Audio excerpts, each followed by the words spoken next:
Hi, I'm Kelvin, and in this video I'm going to show you how to play Mindwalkers.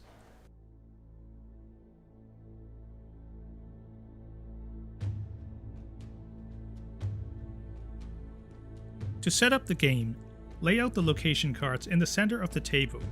This forms a map of the city.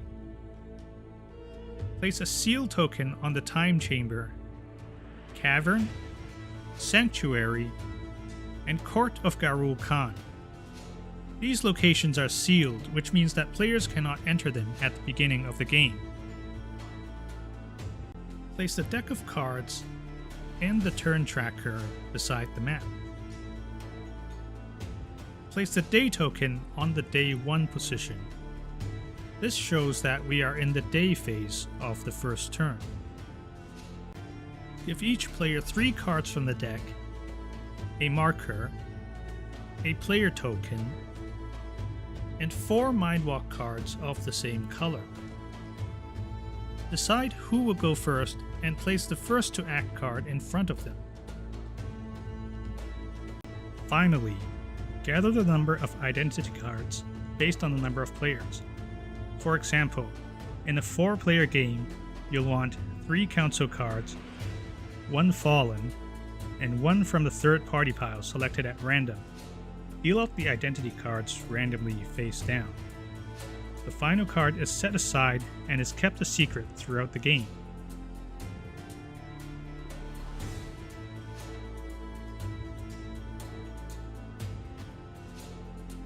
Players win the game in one of 2 ways. The first way is to fulfill the hidden win condition on your identity card.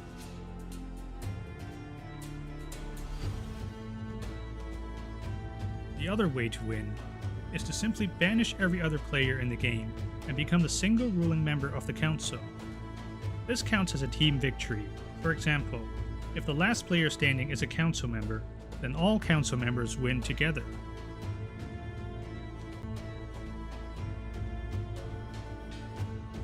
The game alternates between day and night phases.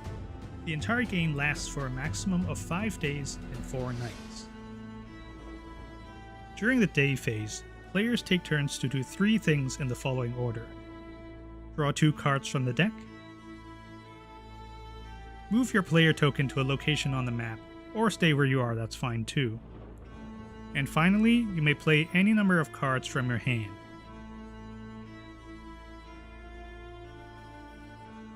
Take a quick look at the location card borders.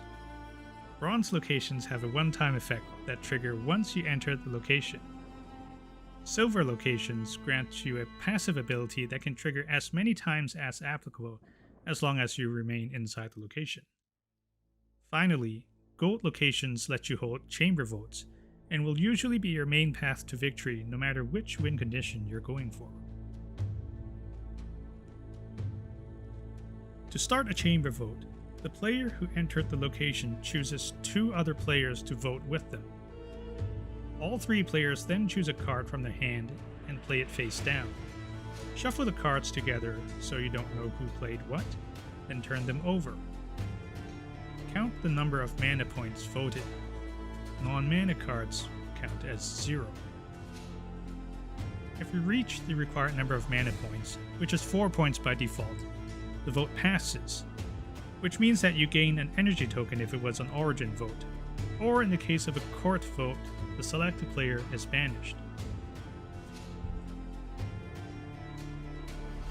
Banished players are still in the game and may take their turns normally, except that they may draw 1 less card at the beginning of their turn. They also may not call their own chamber votes. Other players, though, can still invite them along to vote with them. Banished players are alive and kicking and can still win the game by meeting their hidden win condition.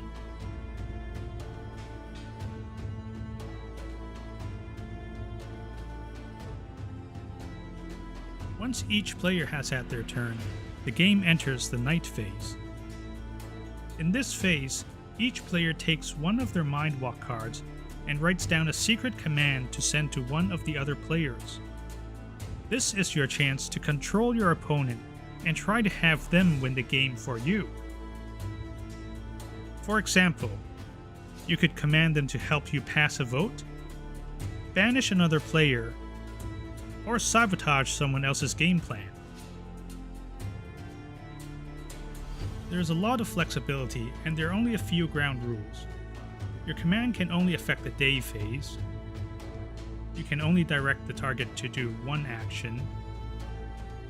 Your command has to be a legal action. And finally, you cannot make players reveal their own identity. Hand out the commands face down to your target in the same order of play.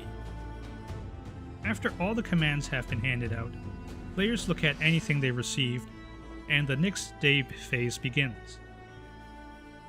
A player can receive more than one command in the same round, and must follow them all if they're able to. If the commands contradict each other, then priority takes place from the first to act card. For this reason, it's important for players going last to look at who received commands as they decide where to send their own. The game ends after 5 days have been completed, or sooner if one or more players hit their win condition. In this example, council players may turn over their identity cards and declare victory once their win condition is met. Thanks for checking out Mindwalkers. If you have any questions or comments, feel free to drop us a line below. You can also join in the discussion through the links in the video description provided. Thanks again, and see you soon.